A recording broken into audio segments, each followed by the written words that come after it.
Hello there. Today, I have been presented with a business scenario.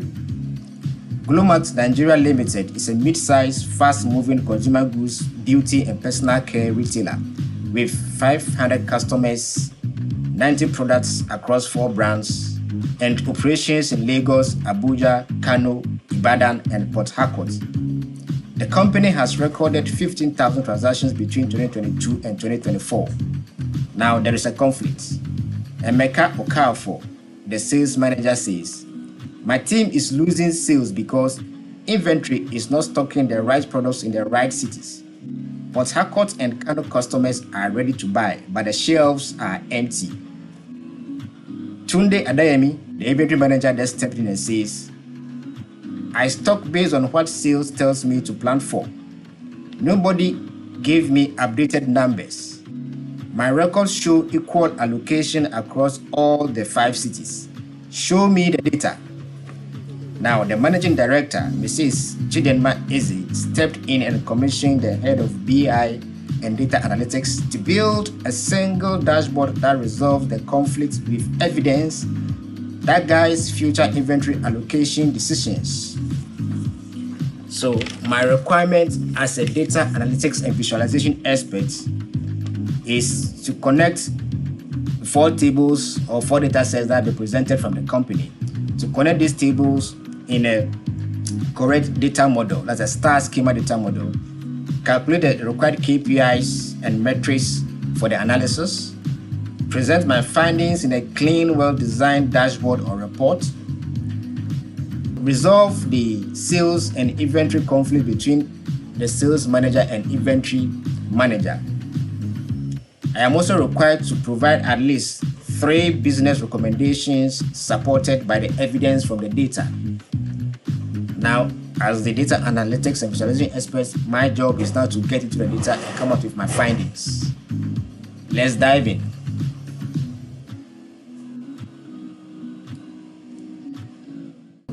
All right, so now back to my Power BI desktop. All right, so let's have a look at the data set that came from MD of GlowMart Nigeria Limited.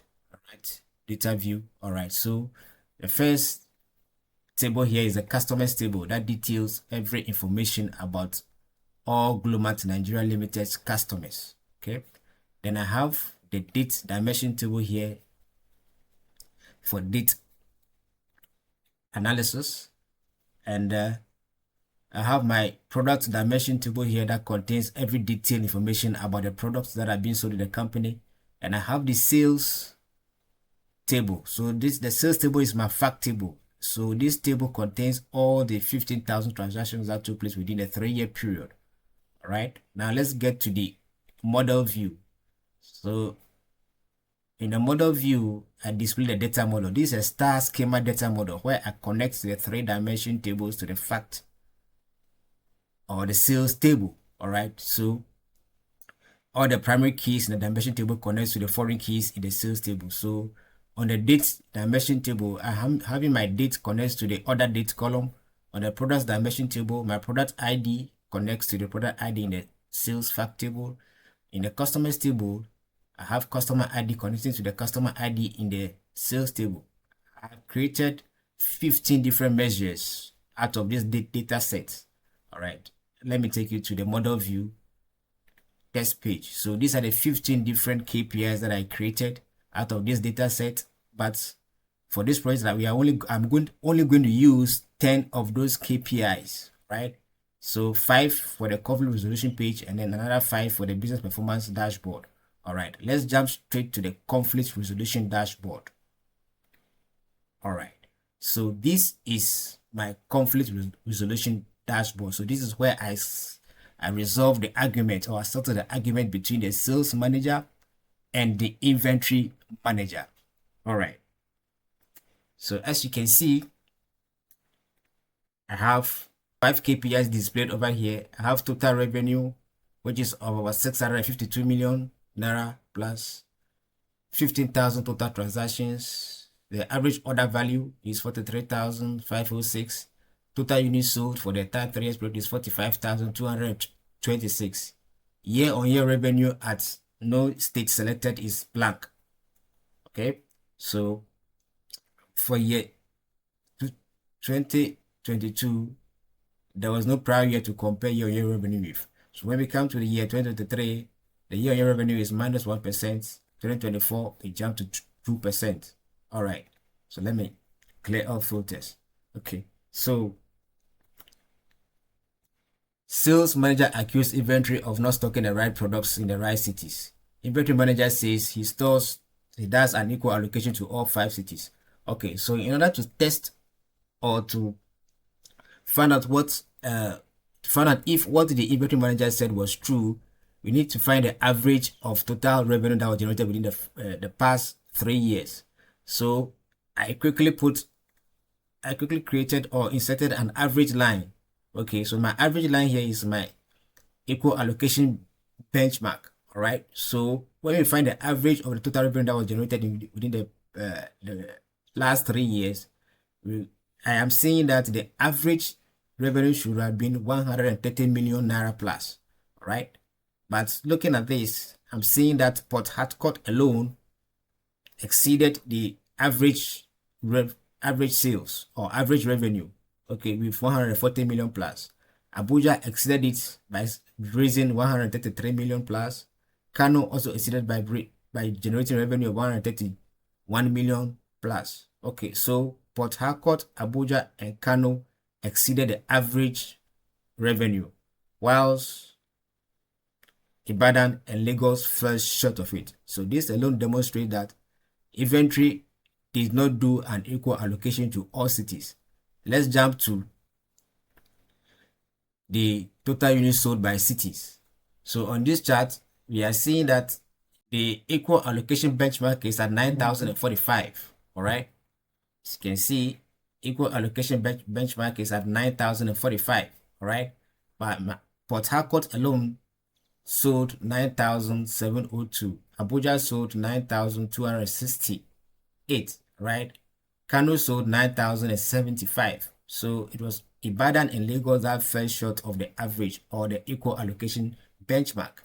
So this also explains, or this also tells me that the argument from the inventory manager of equal allocation is never true, because if you did an equal allocation of products to all 5 cities, then you should have all the 5 cities selling at least at the average of 9,045 products. And also in revenue terms, the 5 cities should be generating revenue of 130 million naira plus, right? But Port Harcourt, Abuja, and Kano are exceeding the average revenue generation, which is 130 million. So the inventory manager's argument has been defeated over here. Let's look at revenue generated by brand. Brand A dominates in all cities in the entire 3-year period, right? Followed by brand D, brand C, and brand B. Brand contributes to revenue. Brand A contributed 30.69%, followed by brand D, which contributed 27.54%. Okay.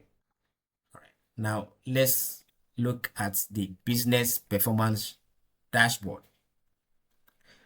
So over here, I have 5 KPIs displayed at the top here. All right. I have revenue per customer, transactions per customer, total discount amount, average discount rate, and then the gross profit margin for the entire 3 years is 28%. Okay. So revenue per customer by city, right? Abuja tops in the entire 3-year period, followed by Port Harcourt, Ibadan, Lagos, and Kano in that order. Transactions per customer by city, I have Abuja and Ibadan tying at 31 transactions per customer by city, followed by Port Harcourt at 30, tying with Lagos, and then Kano coming lastly at 29 transactions per customer by city. All right, let me quickly take you to total discount amount. Okay, Port Harcourt alone for the entire 3-year period has actually give out a discount of 50 million naira plus. Okay, right. Then total revenue and year-on-year revenue growth. Okay, so the line chart here shows us the total revenue comparing the year-on-year revenue growth. All right. So in year 2023, revenue growth was negative 1%, but in year 2024, it jumped to 2%, as you can see here. All right. So these are my recommendations to the MD of GlowMart Nigeria Limited. Recommendation 1. Stock distribution must shift from equal allocation to a demand-weighted model, as Port Harcourt and Abuja consistently exceed the 130 million benchmark, while Lagos and Ibadan fall short. Okay.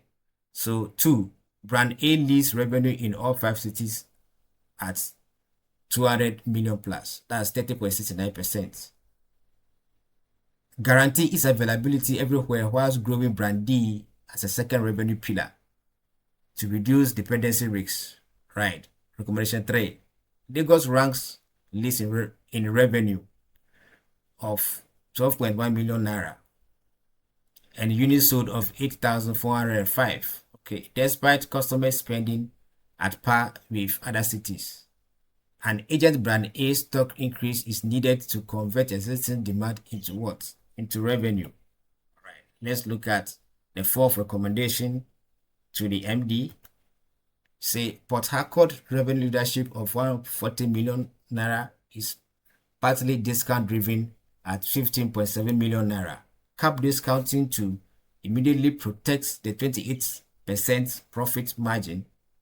All right, then recommendation 5. Revenue fell minus 1% in 2023 and recovered only 2% in 2024. Both below the 5% growth benchmark. All right. Executing all 4 recommendations above should push GlowMart past that target in 2025. All right. So this is just a brief demonstration of how I resolve the conflict between the sales manager and the inventory manager at GlowMart Nigeria Limited. All right. If you like this short demo video, kindly share it across all social media platforms and follow me of more of such videos. Thank you for watching, and I will see you in my next video.